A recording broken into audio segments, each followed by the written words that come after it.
नमस्कार प्रिय विद्यार्थियों, यूजीसी नेट योग प्रश्न पत्र 2 दिसंबर 2019 में जो परीक्षा हुई उसका भाग आज हम तीसरा कर रहे हैं। परीक्षाएं नज़दीक हैं। आप जिन्होंने अभी तक वीडियोस पुरानी नहीं देखी उनको देखिए और ऑल द बेस्ट सबके लिए।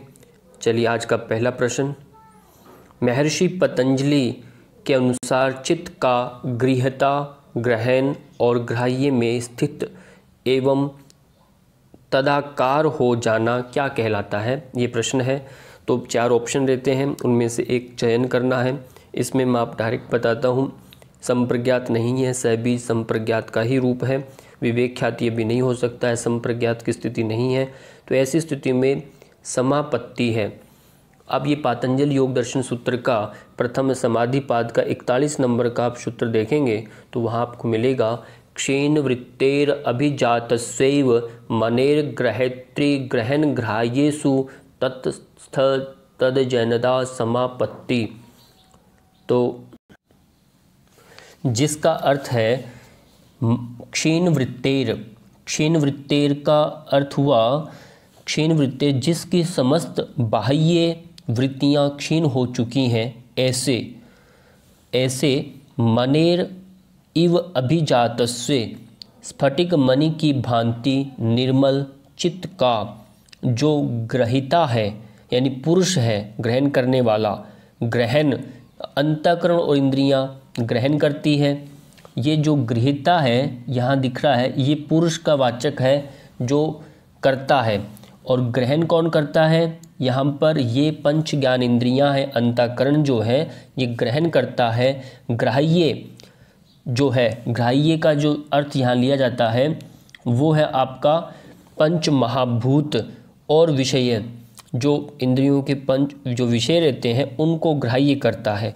स्थित हो जाना, इनमें स्थित हो जाना और तदाकार हो जाना, यही संप्रज्ञात समाधि है। ये क्या है? संप्रज्ञात समाधि है। तो यहाँ पर इन सब का क्या कहलाता है? संप्रज्ञात समाधि कहलाता है। ऑप्शन जो वहाँ पर ये समापत्ति जो दिया गया है यही है, क्योंकि समापत्ति को वैसे देखें तो संप्रज्ञात समाधि के तुल्य ही कहा गया है, परंतु जो यूजीसी नेट का जो ऑप्शन दिया गया है, क्यों सूत्र जो हमने पढ़ा क्षीण वृत्तेर अभिजातस्यैव मनेर ग्रहत्री ग्रहण ग्राह्येषु ततस्थ जनता समापत्ति, तो इसलिए विकल्प हमें समापत्ति का ही लिखना है, संप्रज्ञात को यहाँ पर मार्क नहीं करना। अगला प्रश्न है वह ये है, योग सूत्रानुसार निम्नलिखित को कर्मानुसार व्यवस्थित कीजिए। तो ये क्रम क्या है, ये है क्या? अब इसलिए ये जितने भी ये टॉपिक है, पहले तो आपको ये प्रकरण पकड़ में आना चाहिए, बार बार प्रश्न आए हैं ये। और ये है हमारे सहभुवः पातंजल योग सूत्र के प्रथम पाद का 31 नंबर सूत्र देखिए, वहाँ आता है दुख दौर मनस्य अंग मेजत्व श्वास प्रश्वास विक्षेप सहभुवः। उनको सहभुव भी कहते हैं, उपविक्षेप भी कहते हैं, कैसे भी पूछे एग्जामिनर। अब पहला क्या है? दुख, पहला नंबर 3 नंबर आएगा, दुख है। दुख दौर मनस्य, फिर ये है क्रम, दुख दौर अंग मेजत्व, फिर अंग मेजत्व, फिर श्वास प्रश्वास। ये हमारा ऑप्शन ठीक रहेगा 3 1 4 2 का। अगला प्रश्न है, शरीर सौष्ठव के लिए वर्गीकृत भोजन के अंतर्गत निम्नलिखित में से कौन से खाद्य पदार्थ आते हैं? ये प्रश्न थोड़ा सा कंफ्यूज करने वाला होता है। ऐसे प्रश्न तो हमें ध्यान रखना है कि वर्गीकृत हम भोजन का करें तो 2 प्रकार का वर्गीकृत हो सकता है। एक तो होता है वनस्पति के आधार पर, वनस्पति भोजन जिसे हम कहते हैं, जिसमें हमारी ये दलहन की दाल है ये आती है वनस्पति आहार के अंदर। दूसरा आता है जीव जंतु आहार, जिसमें मांस, मछली, अंडा ये सब आता है। तो उसमें वसा जो है ये नहीं है, क्योंकि मांस का ही आगे का स्वरूप बनता है और दलहन लेना है, दलहन के बाद में तेल निकलते हैं। तो इसलिए हमने बड़े 2 ऑप्शन इसमें है, वो है दलहन और मांस। ये दोनों विकल्प आपके खाद्य पदार्थों में विभाजन की दृष्टि से लिए जाते हैं। अगला प्रश्न है नेफ्रॉन, ये नेफ्रॉन के निम्नलिखित भागों का सही क्रम को बताइए। ये थोड़ा जटिल सा प्रश्न है और ऐसे हर साल कुछ प्रश्न 10 से 1 आते हैं जो थोड़े से गहराई से पूछे जाते हैं और जिनका समझने के लिए आपको गंभीरता से पढ़ना ही पड़ता है। तो आप चलिए हम इनको थोड़ा अच्छे से समझते हैं। ये है क्या? नेफ्रॉन यानी वृक्काणु। ये किडनी जो होती है उसका वृक्क का किडनी का जो अणु है उसको नेफ्रॉन बोलते हैं। और प्रत्येक वृक्क में लगभग 100 लाख नेफ्रॉन होते हैं। यानी एक किडनी में, एक वृक्क में लगभग कितने 10 लाख नेफ्रॉन होते हैं, जिनमें से प्रत्येक नेफ्रॉन मूत्र बनाने वाला एक स्वतंत्र इकाई होता है जो पेशाब बनाने का कार्य करता है। इन्हें केवल सूक्ष्मदर्शी के द्वारा ही देखा जा सकता है। स्पष्ट हुआ? कार्य नेफ्रॉन, कार्य क्या है इसका? नेफ्रॉन खून का प्रारंभिक निस्यंदन यानी फिल्ट्रेशन जो करता है पूर्ण करके और निस्यंदन से उन पदार्थों का पुनः अवशोषण कर लेता है। यानी पहले उसको फिल्टर करेगा खून का प्रारंभिक नेफ्रॉन और बाद में उसमें से ही कोई और अवशोषण करने वाला अवशोषण करके जो शरीर के लिए उपयोगी है उसे तो वो रख लेता है, बाकी को वह मूत्र मार्ग से बाहर कर देते हैं। ये नेफ्रॉन का कार्य होता है। और नेफ्रॉन को मुख्यतः 2 भागों में बांटा गया है प्रकार है, जिसमें कार्टिकल एवं जक्स्टामेड्यूलरी। और प्रत्येक नेफ्रॉन के 2 मुख्य भाग होते हैं। उसमें आप यहाँ से ध्यान रखना, प्रश्न आपका यहाँ से उत्तर मिलेगा। उसमें आता है कोशिका गुच्छीय या बोउमेन्स संपुट, दूसरा है वृक्कीय नलिका। ये 2 पार्ट हैं। ये प्रश्न जो है एक साथ नहीं आया हुआ, इसमें से 2 पार्ट का क्रम से पूछा गया है।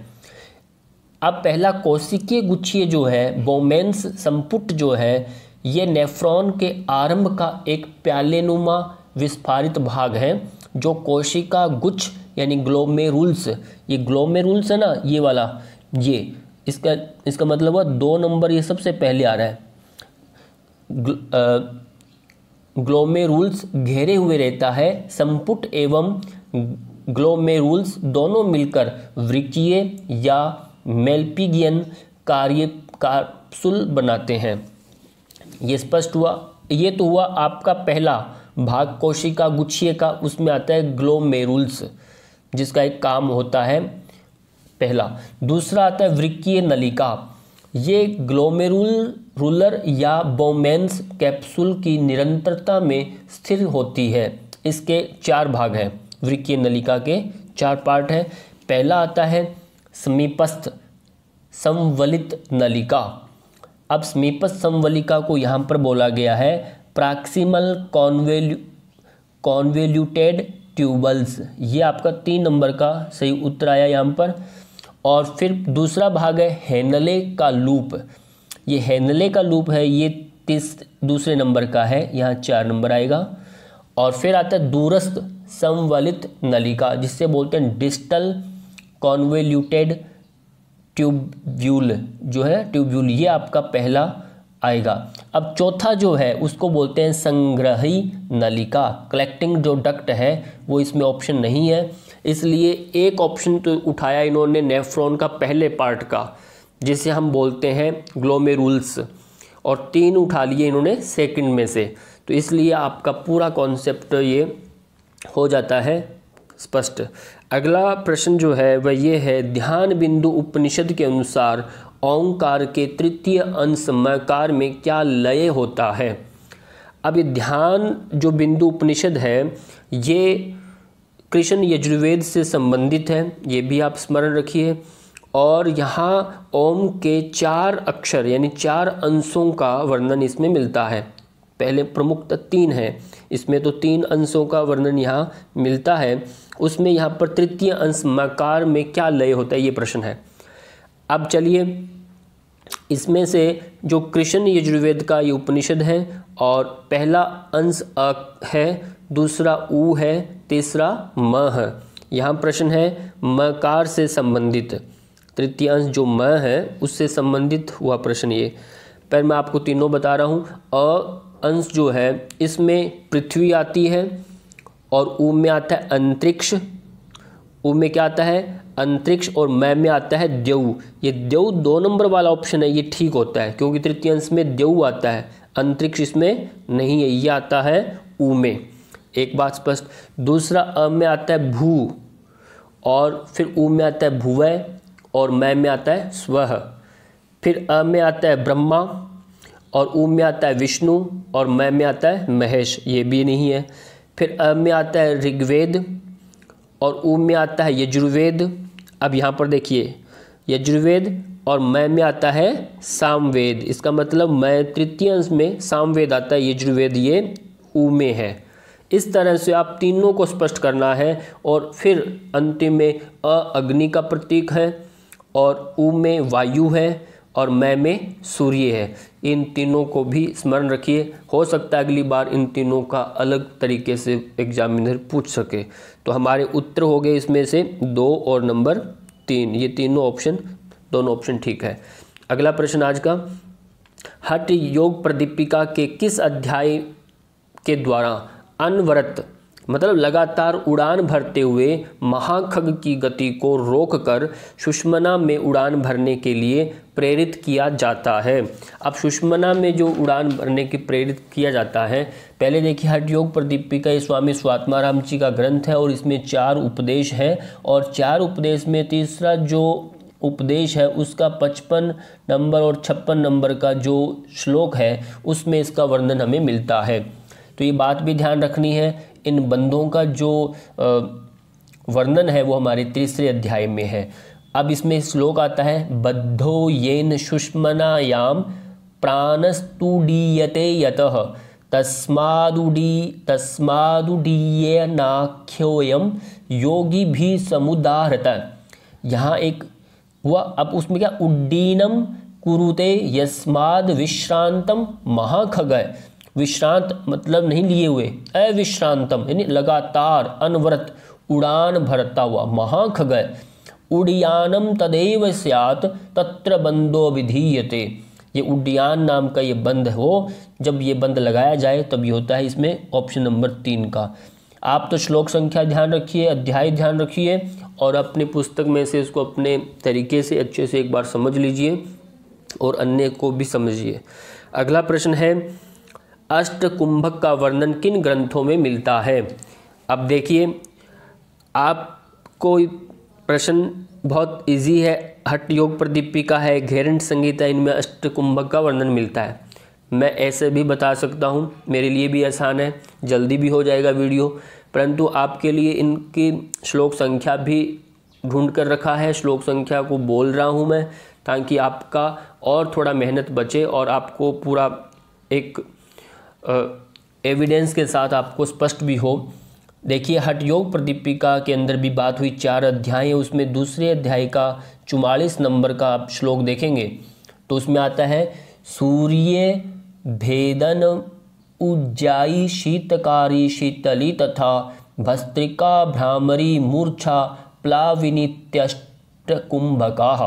ये बोला। घेरंट संहिता में 7 अध्याय हैं और इसमें 5वें अध्याय का 46 नंबर का जो श्लोक है उसमें आता है, सहित सूर्य भेदश्च उज्जाई शीतली तथा भस्त्रिका भ्रामरी मूर्छा केवली च अष्टकुंभका। इन 8 के अलग अलग नाम याद भी करिए, लिख कर देखिए, थोड़ा सा अंतर है इनमें, वो स्पष्ट करिए माइंड में। चलिए बाकी ये शिव संहिता है, इसमें नहीं है शिव संहिता में, और पातंजल में अष्टांग योग की बात है और कुंभक की चर्चा इसमें नहीं है। अगला प्रश्न है स्वस्थ तान। अब स्वस्थ तान किस प्रकार के आसनों के अभ्यास से होता है? अब देखिए आसन हमारे मुख्यतः 3 प्रकार के रहते हैं, जिसमें आपका ध्यानात्मक आसन है, एक विश्रांतिदायक आसन है, और कुछ होते हैं शरीर संवर्धनात्मक। जो शरीर संवर्धनात्मक जो आसन है ये वाला, इसमें शरीर को ताना जाता है, एक खिंचाव दिया जाता है ताकि अपने शरीर में उसका प्रभाव हमें लाभ मिल पाए। और ध्यानात्मक में तो आपको पता ही बैठना है, स्थिलात्मक तो वैसे रिलैक्सेशन होता है, तानना होता ही नहीं है, और ये वाला ऑप्शन नहीं है। इस तरह से 3 पहला नंबर का ऑप्शन इसमें ठीक है। शरीर संवर्धनात्मक जैसे आपका चक्रासन भी है, सर्वांगासन भी है, धनुरासन है, वो सब आते हैं। तो इसका भी थोड़ा ध्यान रखिए।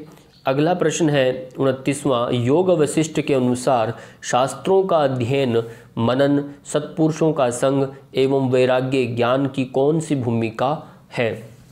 ये ध्यान रखना है, योग वशिष्ठ जो ग्रंथ है ये अपना महर्षि वाल्मीकि जी द्वारा रचित है और इसमें ये योग वशिष्ठ का प्रकरण जो है तभी से शुरू होता है जब राम और वशिष्ठ का जो परस्पर संवाद है, तो ये संवाद महर्षि वाल्मीकि जी को नारद मुनि ने सुनाया और उसके बाद इन्होंने अपना उसको लिपिबद्ध किया। तो आप ये भी ध्यान रखिए। और दूसरा, इसमें 7 प्रकार की योग की ज्ञान की भूमिकाएं बताई गई हैं। उसमें शुभेच्छा है, विचारणा है, तनुमानसा है, सत्वापत्ति, असंशक्ति, पदार्थाभाविनी, तुर्यगा। ये जो आपको यहाँ ऑप्शन देख रहे हैं ये 7 प्रकार की जो ज्ञान भूमिकाएं ही हैं ये। और इसी के साथ ये जो बात कही गई है ध्यान, मनन, सत्पुरुषों का संग, ये किन में आता है, तो ये ऑप्शन है विचारणा में। शुभेच्छा के बाद दूसरे नंबर का जो है तो उसमें आता है, ये ध्यान रखिए। और इन 7 के अर्थ आप एक बार देख लीजिएगा। आज का अंतिम प्रश्न है, तैत्तिरीय उपनिषद के अनुसार भृगुवल्ली में ब्रह्म अनुभूति के लिए किस तकनीक का उपयोग किया गया है। तैत्तिरीय उपनिषद जो है ये कृष्ण यजुर्वेद से संबंधित है और इसमें 3 प्रकार की वल्लियां हैं। और ये प्रथम आपकी शिक्षावल्ली है, ब्रह्मानंद वल्ली है, भृगुवल्ली है। जब आप शिक्षावल्ली की बात करते हैं उसी का भी प्रश्न आया था। और ब्रह्मानंद वल्ली है, इसमें जब वो भृगु यानी अपने पिता वरुण के पास जाके हैं, उनको बात बोलते हैं कि ये सब जगत कैसे बना, कैसे निर्मित हुआ, ज्ञान दीजिए, तब वो कहते हैं कि जाइए तप कीजिए। कौन सा करिए, तप करने के लिए उनको कहते हैं। तप करते हैं, फिर वो पाते हैं ये अन्नमय कोश है, फिर आपका प्राणमय कोश है, मनोमय कोश है, विज्ञान में कोश है, ये सब अंतिम में आनंदमय कोश है। तो 5 कोशों का क्रम से उनको ज्ञान होने लगता है। तो ये ध्यान रखिए, ब्रह्मानंद वल्ली में इसका, ये भृगुवल्ली में ब्रह्म अनुभूति, ये भृगुवल्ली में आता है और इस तकनीक का प्रयोग किया है तप का, ये ध्यान रखिए। और इतना ही आज के लिए, और सबका बहुत बहुत धन्यवाद। और अभी तक जिन विद्यार्थियों ने वीडियो को लाइक शेयर नहीं किया, कमेंट नहीं किए और इस पर अभी तक सब्सक्राइब नहीं किया, प्लीज़ सब्सक्राइब कीजिए और आने वाली वीडियो ताकि आपको शीघ्रता से मिल सके। और जो कहीं भी परेशानी हो तो आपसे रिक्वेस्ट है कमेंट के माध्यम से पूछा करें।